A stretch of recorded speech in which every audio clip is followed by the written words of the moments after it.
paz e a luz de Jesus nos envolvam hoje e sempre.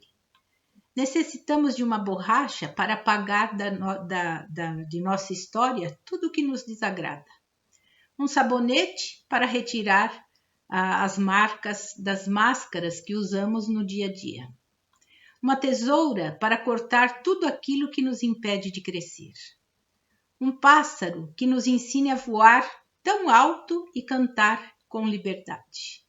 Um jarro para conservar o carinho e o amadurecer do amor.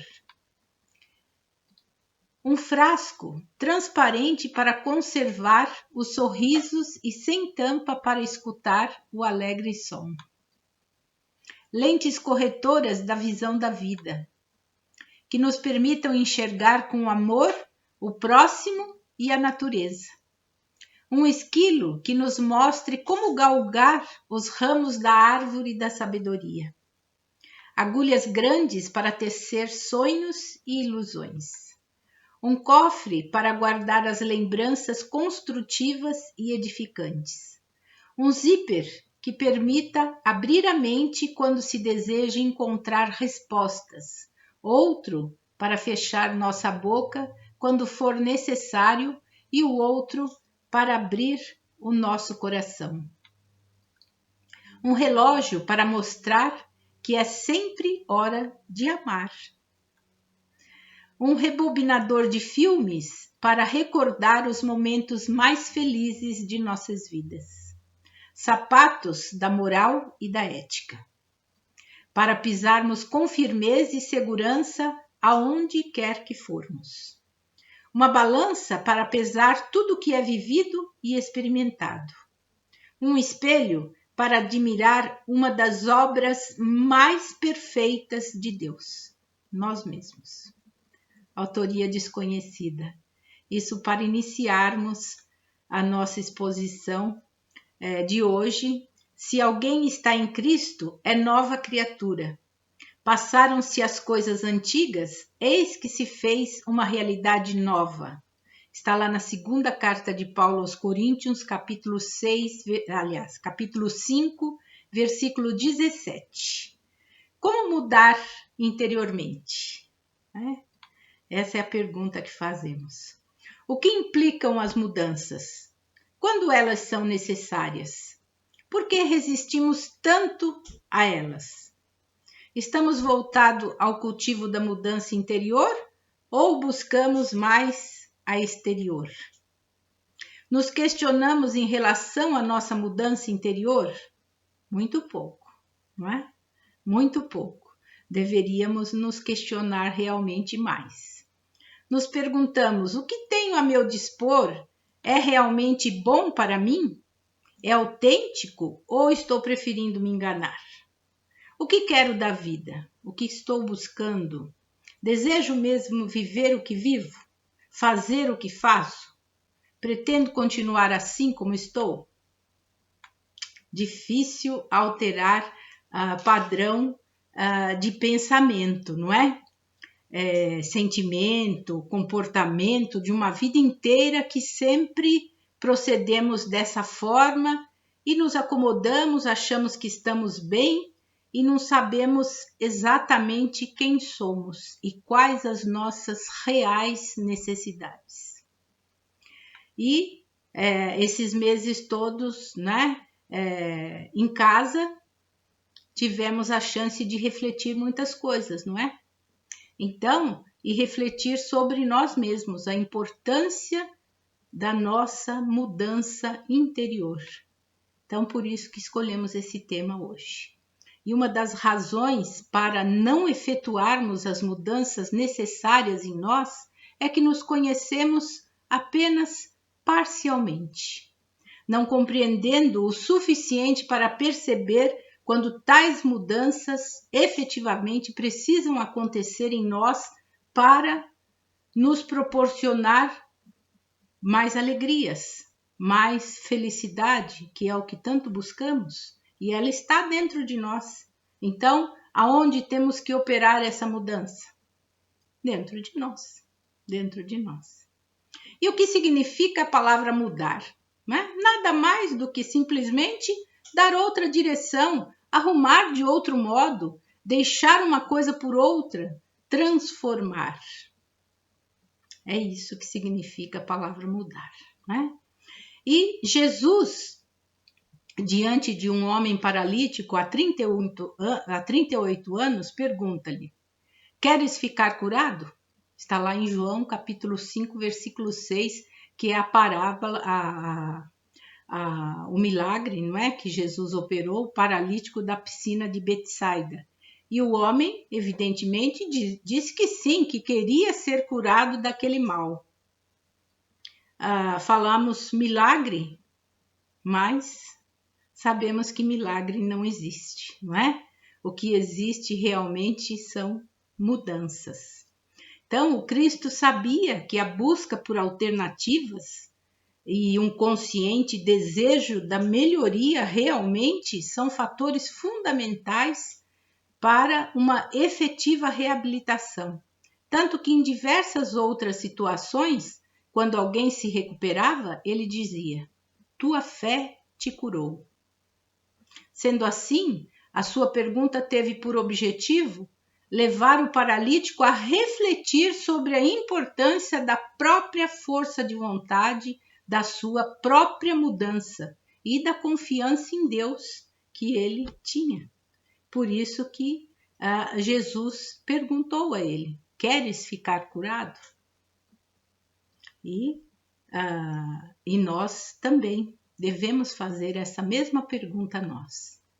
No Evangelho segundo o Espiritismo, ao se referir sobre a diferença entre os espíritas imperfeitos e os verdadeiros, ele traz uma resposta. Reconhece-se o verdadeiro espírita pela sua transformação moral e pelos esforços que faz para domar as suas más inclinações. Enquanto que um se compraz em horizonte limitado, o outro que compreende a existência de alguma coisa de melhor, esforça-se para se libertar e sempre o consegue quando dispõe de uma vontade firme. O Evangelho segundo o Espiritismo, capítulo 17, no item 4. Então, tudo vai depender do quê? Da nossa força de vontade, da nossa realmente, da nossa vontade em querer nos modificar, estarmos realmente com essa vontade. Então, entregar-se às doenças, aos problemas, aos conflitos, às dificuldades, é a perfeita contribuição para que todos eles continuem com o seu ciclo de sofrimento, de paralisação e até destruição, dependendo do caso. Por outro lado, buscar fortemente o equilíbrio, o bem-estar, significa principalmente não atribuir a outra pessoa a responsabilidade pelo nosso processo de reabilitação, de cura. É a nossa vontade interior. Então, o meu salvador sou eu mesmo, né? Sou eu mesmo. Tanto que Jesus mostrou que o remédio estava no próprio paralítico e não fora dele. Não é Jesus que iria curá-lo simplesmente porque chegou ali, ele pediu para ser curado e Jesus curou. Não. Tudo depende do nosso empenho, da nossa força de vontade, do nosso querer realmente em nos modificar, em buscarmos efetivamente a cura. Assim, o necessário medicamento é mais interno do que externo. Ele poderia ter simplesmente dito: levanta-te e anda, mas preferiu falar: levanta-te, toma o teu leito e anda. Está lá em João 5 e 8. Isto é, toma a tua estrada, toma a tua própria pessoa e segue sua vida renovado. Renovado. Quer dizer, já operando as mudanças necessárias dentro de si. Então, com essa passagem, nós podemos afirmar que o Cristo fez com que o doente superasse as próprias resistências internas, estimulando-lhe a força de vontade e a confiança. E quanto ainda nos custa perceber que o que nos impede ou nos protela a solução dos nossos próprios problemas, sejam eles físicos ou psicológicos, é o quê? É a nossa resistência às mudanças. Né? Somos apegados ainda fortemente à nossa própria maneira de pensar e agir, e com grande frequência recusamos tudo o que nos questione ou que aponte as nossas falhas. Não queremos ver. Somos resistentes, né? Ainda acreditamos, olha só, ser humilhante ter de admitir os nossos próprios equívocos e alterar as nossas posturas e decisões. Nós ainda agimos assim, não é? No fundo, no nosso íntimo, nós agimos assim. E não queremos nem admitir isso, de jeito nenhum. Então, é a mudança interior que deve ser buscada, muito mais do que a exterior. A exterior, todos veem, é muito fácil. O que nos importa é a interior, porque é ela que vai nos fazer mudar. É ela que vai nos mostrar a verdadeira felicidade.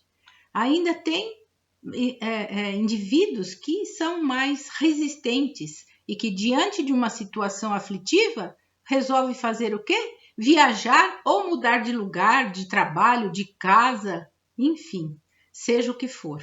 Como se a crise dependesse único e exclusivamente do mundo externo e não do local onde estão. Outros procuram mudar as pessoas com as quais convivem, né? Arrumar a vida delas, por crerem que seu dever deve ser rearranjar o mundo e não a nós próprios. E ainda aqueles que se escondem nos vícios, desenvolvendo manias e doenças. E agindo assim, jamais encontrarão de fato aquilo que as preencha intimamente e plenamente. Quando nos permitimos a mudança em nosso mundo interior, exigimos a mudança na realidade exterior. Né? Quando não permitimos, né? Quando não permitimos a mudança no nosso mundo interior, exigimos a mudança na realidade exterior. E a realidade exterior não vai mudar, vai continuar a mesma coisa, porque a mudança está aqui dentro, não é?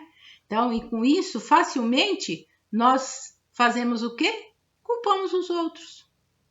Por não correspondeu às nossas expectativas, então o outro é culpado. É óbvio que também a necessidade de diferentes arrumações, mudanças em nossa existência, afetará o nosso próprio comodismo, o nosso próprio conforto, solicitando de nós o quê? Que façamos uma reciclagem nos nossos conceitos, nas nossas crenças, nos nossos valores e repensar as nossas posturas. É necessário modificar costumes e hábitos e darmos um diferente direcionamento aos nossos pensamentos e sentimentos. O que admitamos não é nada fácil, não é uma tarefa fácil, mas dependerá única e exclusivamente de nós realizá-la. E Jesus nos disse que, se o adotarmos por modelo, certamente não fracassaremos nessa empreitada. Jesus é o nosso modelo. Então, seguindo, significa que necessariamente tenhamos de mudar o caminho, mas, na grande maioria das vezes, apenas o jeito de caminhar é completamente diferente de modificar o nosso caminho. É modificar o jeito de caminhar. Então, a partir daí começa a ficar um pouco mais fácil para nós, não é? Essa mudança. E o espírito Joana de Ângeles nos estimula dessa forma. Ela diz assim: quando alguém aspira por mudanças para melhor, irradia energias saudáveis do campo mental que contribuem para a realização da meta. Através de contínuos esforços direcionados para o objetivo, cria novos condicionamentos que levam ao êxito, como decorrência normal do querer. Então, nenhum milagre ou inusitado ocorre nessa atitude que resulta do empenho individual. Tudo depende de nós, né? Edivaldo Pereira Franco, pelo Espírito Joana de Ângeles, no livro O Ser Consciente, no capítulo 8. Então, no caso do paralítico, não foi Jesus quem o curou, mas o doente que se reabilitou em contato com o Cristo. O Cristo foi exatamente o seu modelo de vida. Por isso ele persistiu tanto para chegar até o Cristo, porque ele sabia que ali, na frente do Cristo, operaria a sua real mudança, não é? E como afirma Joana de Ângeles, nenhum milagre acontece porque a cura é a consequência das nossas próprias buscas. E vamos encerrar com uma frase do livro Na Era do Espírito, por Espíritos Diversos, de Chico Xavier e Herculano Pires, e José Herculano Pires, na lição Na Vida Prática, e diz assim: aceita com paciência a provação que te alcança. Ninguém se aperfeiçoaria se não houvesse mudança. Antônio Bezerra é quem assina essa lição. E que a paz e a luz de Jesus continuem a nos iluminar e que realmente possamos operar as mudanças necessárias em nós. Uma boa consciência a todos.